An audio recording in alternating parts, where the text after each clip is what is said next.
자, 앞서 전해드린 대로 김진성 씨는 1심에서 유죄가 나왔습니다. 같은 재판부의 판단에 의하면 벌금 500만 원. 그런데 위증교사죄는 무죄. 위증은 유죄고 위증교사죄는 무죄라는 겁니다. 한마디로 시키지도 않은 거짓말을 했다는 건지 지금 이런저런 얘기들이 나오는 건데 1심 어떻게 보십니까? 그렇습니다. 저는 술 먹고 운전했는데 음주운전은 아니다라는 판결보다 훨씬 더 충격을 받은 판결이다 이렇게 생각을 합니다.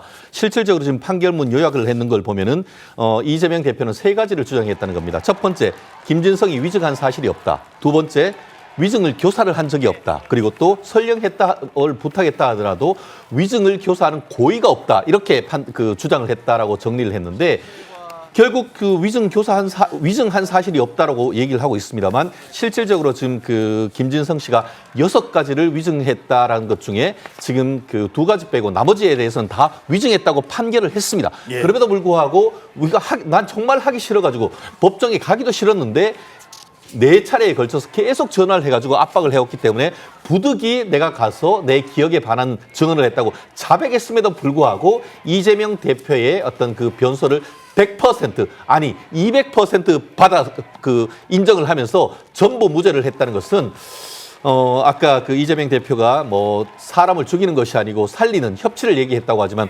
오늘은 오히려 사법부가 스스로 어떻게 보면은 그 자해했는 날이 아닌가 하는 그런 평가 어떤 비판에 자유롭기 어려운 그런 날이 아닌가 생각을 합니다. 예, 물론 뭐 개인적인 판단이십니다만 적어도 예상과는 많이 달랐다는 겁니다. 많은 그 법조계 전문가들은 유죄를 예상했었거든요. 자, 손 변호사님, 눈에 띄는 건 이제 방어권 뭐 이런 얘기도 있었는데 설명 어떻게 보셨습니까? 그렇습니다. 주된 요지, 무죄의 근거에 대해서 재판부는 이렇게 판단을 했습니다. 특히 가장 중요한 사실관계가 이겁니다. KBS와 그 이재명 대표를 이제 주범으로 몰려는 검사 사칭 사건의 주범으로 몰려는 모종의 합의에 대해서 물어보는 상황에 대해서 재판부는 수차례 설명한 사실만으로 위증을 요구한 것으로 보기 어렵고 특히 이 과정에서 물어봤을 때 잘 모르고 기억하지 못한다고 한 상황에서 지속적으로 더 이상 이런 합의에 대한 증언을 구체적으로 요구한 정황은 없다라고 이제 판시하면서 무죄의 근거를 제시를 했고요. 두 번째로는 변론 여지서를 이제 전송한 행위입니다.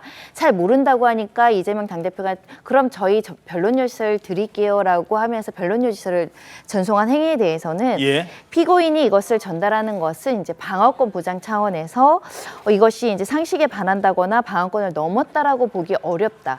그러니까 예를 들면 변론 여지서를 전송하고 그럼 구체적으로 이 부분과 관련해선 어떻게 진술해 주세요라고까지 이르지 않았고 단순히 피고인이 재판을 받는 과정에서 변론 여지서를 공유해서 자신의 입장을 설명하는 것은 상식에 반하지 않는다 이렇게 판시를 했습니다. 예.